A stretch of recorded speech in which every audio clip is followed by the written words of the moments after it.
आज की क्लास में हम सिखाएंगे इंपोर्ट और एक्सपोर्ट करना।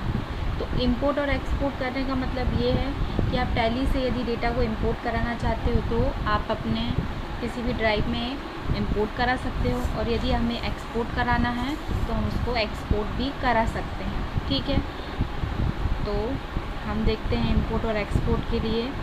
जैसे कि मान लो हमें एक्सपोर्ट करना है तो हम किसी भी उसमें जा सकते हैं। जैसे कि मान लो हम डिस्प्ले में जाते हैं, हम डिस्प्ले में गए,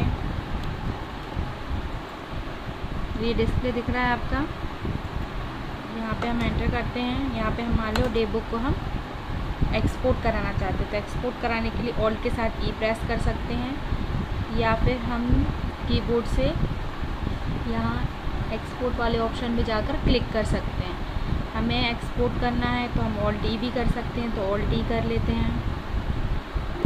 तो ये देखिए एक्सपोर्टिंग डे बुक यहाँ पे शो हो रही है। लैंग्वेज जो दी हुई है डिफ़ॉल्ट लैंग्वेज हम इसमें रख सकते हैं, दिख रहा है ये आपको, लैंग्वेज डिफ़ॉल्ट ऑल लैंग्वेज। ठीक है, ये इसमें रख लेंगे। एक्सेप्ट कराएंगे। फॉर्मेट आपसे पूछ रहा है कॉमा रिलेटेड HTML या XML में, जिसमें आपको फ़ाइल देखनी हो। HTML में देखोगे तो जैसा आपका टैली का पेज होगा, प्रिंट होगा, जैसा भी आपके वाउचर होंगे, जो भी चीज़ होगी वो वैसी के वैसी शो हो जाएगी, और XML में आपका क्या होगा, वो कन्वर्ट होके आएगा। तो हम HTML में रख के एंटर करते हैं। इसके बाद रीसोल्यूशन में पूछता है आपको कैसे में चाहिए, इसमें चाहिए किस में चाहिए, जिसमें आपको चाहिए हो, जिसमें आपको लगेगी स्क्रीन आपको छोटी बड़ी जैसा करना हो, रीसोल्यूशन में कर सकते हैं। मान लो हम इसी में करा लिए। अब यहाँ आउटपुट फाइल नेम को आप चेंज कर सकते हो। यहाँ पे मान लो हमने रख दिया टैली डे बुक, कि हम किसकी टैली डे बुक की एक्सपोर्टिंग करा रहे हैं। फॉर्मेट में हमें डिटेल में चाहिए, कंस्ट्रेंट में चाहिए, जैसा हमें चाहिए हम दे सकते हैं। इसके बाद शो नरेशन ऑल्सो, यदि नरेशन के साथ चाहिए तो यस कर सकते हैं। बिल वाइज डिटेल चाहिए तो यस कर सकते हैं। कॉस्ट सेंटर चाहिए हमें तो यस कर सकते हैं। सो इन्वेंट्री डिटेल्स ऑल्सो, यदि इन्वेंट्री डिटेल्स हमें जो चाहिए, यदि मान लो यहाँ पे इन्वेंट्री डिटेल्स है वो भी हमें चाहिए तो यस कर सकते हैं। सिलेक्टेड टू वाउचर शो, मतलब अकाउंटिंग एंट्रीज हमें बस शो करानी है कि इन्वेंट्री की ऑल वाउचर। मान लो हमने ऑल वाउचर रख के हम इसको एक्सपोर्ट करा लेते हैं, तो टैली का डेटा आपका क्या हो जाता है, एक्सपोर्ट हो जाता है। अब हमें इसको कहाँ देखना पड़ेगा, टैली की ड्राइव में जाके। ये देखिए हमारा सी ड्राइव में टैली का डेटा अवेलेबल है, तो हम क्या करेंगे, टैली में जाके क्लिक करेंगे। अब हमने जिस नाम से अपनी फ़ाइल को सेव किया था हम वो देख सकते हैं। तो मैंने क्या किया था, टैली डे बुक के नाम से सेव किया था। और यदि आप भूल भी जाओ कि आपकी फ़ाइल का नाम क्या है तो भी हमें कोई दिक्कत नहीं है, आप यहाँ पे दे सकते हो। टाइम के हिसाब से आप देख सकते हो कि आपकी कौन सी फ़ाइल अभी आके यहाँ पे रिकवर हुई है। तो मैं एंटर करती हूँ। एंटर करने के बाद पूछेगा how do you want to open this file. इस फाइल को आप किस पेज में शो कराना चाहते हैं। मान लो हम इंटरनेट एक्सप्लोरर में शो कराना चाहते हैं तो हम इसको लेके ओके कर देंगे। तो जैसे हम ये ओके करते हैं तो ये टैली की बुक क्या कर सकता है, ओपन कर सकता है। तो हम यहाँ पे ओपन कर देंगे। मान लो इंटरनेट एक्सप्लोरर पे नहीं देना है, हमें कहीं और देना है तो हम कहीं और भी दे सकते हैं, कोई दिक्कत नहीं है हमारा। ये हम दे रहे हैं, ये डाउनलोड हो रही है। अब ये मैंने ओपन करा दी। मान लो यहाँ नहीं ले रही है वो फाइल, तो हम वर्ड डेस्कटॉप पे भी इनपुट करा सकते हैं।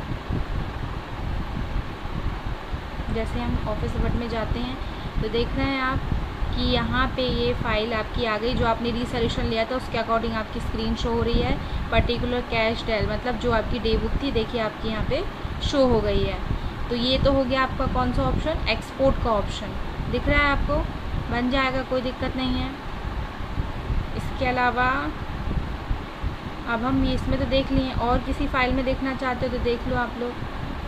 जैसे कि मान लो हम इंटरनेट एक्सप्लोरर पे नहीं, नोटपैड पे देखना चाहते हैं, ओपन कर लेंगे नोटपैड पे। नोटपैड पे अपनी फ़ाइल देखना चाहते हैं तो नोटपैड पे देख लेंगे।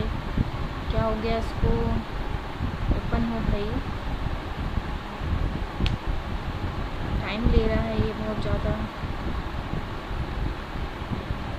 ये देखिए मैंने एक फ़ाइल पहले से करके रखी थी, तो ये देखो इंटरनेट एक्सप्लोरर पे शो हो रही है। हमें सिर्फ शो कराना है वो फाइल को, फिर यहाँ से हम प्रिंट कर सकते हैं या फिर हम सेव करके रख सकते हैं उसको, कोई दिक्कत नहीं है। अब मैं क्या करती हूँ, इसको एस्केप करा लेती हूँ और टैली की विंडो में वापस आ जाती है। देखिए आपका नोटपैड का जो था वो यहाँ शो होने लगा है, दिख रहा है ये थोड़ी अपनी अलग ही कोड में चलने लगता है। आपको पता है ना नोटपैड एक टेक्स्ट एडिटर है। ठीक है, मैं इसको कैंसिल कर देती हूँ। कैंसिल करने के बाद हम अपनी टैली की विंडो में वापस आ जाते हैं। ये तो हो गया था हमारा क्या, एक्सपोर्ट ऑप्शन। अब हमें इंपोर्ट के लिए कहाँ जाना पड़ेगा, अपलोड में। तो ऑल्ट के साथ आप ओ कर लीजिए। देखिए अपलोडिंग वेब पेज के लिए दे रहा है, ये वेब पेज दे सकते हैं कि वेब पेज में हमें कराना है। अब यहाँ पे हमें जो URL नेम है वो हमें देना पड़ेगा। मान लो हमने google.com दे दिया। यहाँ पे सिक्योर सर्वर देना है। यूज़र नेम आप देख सकते हैं, जो आपका यूज़र नेम हो, यूज़र नेम सही होना चाहिए जो यूज़ करता हो। पासवर्ड भी आपके पास होना चाहिए। मैं अभी किस में चला रही हूँ, एजुकेशन मोड पे चला रही हूँ, ठीक है। तो यहाँ पे यदि आपके पास सिक्योर सर्वर नेम होगा, जो सर्वर हम इंटरनेट सर्वर के लिए यूज़ करते हैं, तो यदि आपके पास वो अवेलेबल होगा तब जाके आप सिक्योर सर्वर वाले ऑप्शन को यस करोगे। अभी मेरे पास ये इसका सर्वर अवेलेबल नहीं है, तो मैं आपको सिर्फ ये सिखा रही हूँ कि अपलोड करना कैसे है। तो secure server, user name, password, format हमें देना पड़ता है कि किस में देना है। हमें HTML पेज पे देना, तो HTML पेज पे दे देंगे, रिसोल्यूशन दे देंगे। फिर ये सारी वही डिटेल्स है जो एक्सपोर्ट की डिटेल्स थी। तो मैं इसको एक्सेप्ट करा दूँगी। तो ये देखो HTTP हैंडशेक फेल दे रहा है। क्यों ऐसा दे रहा है, इसीलिए दे रहा है क्योंकि मैंने यहाँ पे सर्वर नेम वगैरह मेरे पास यदि अवेलेबल होता तो मैं सारी चीज़ें देती। तो जैसी मेरी फ़ाइल एक्सपोर्ट की थी वैसी अपलोड की भी आपकी शो हो जाती। तो आज की क्लास में हमने क्या सीखा है, टैली में इंपोर्ट करना और एक्सपोर्ट करना। ठीक है, आप लोगों को बन जाएगा ये, इसमें कोई दिक्कत नहीं जाएगी।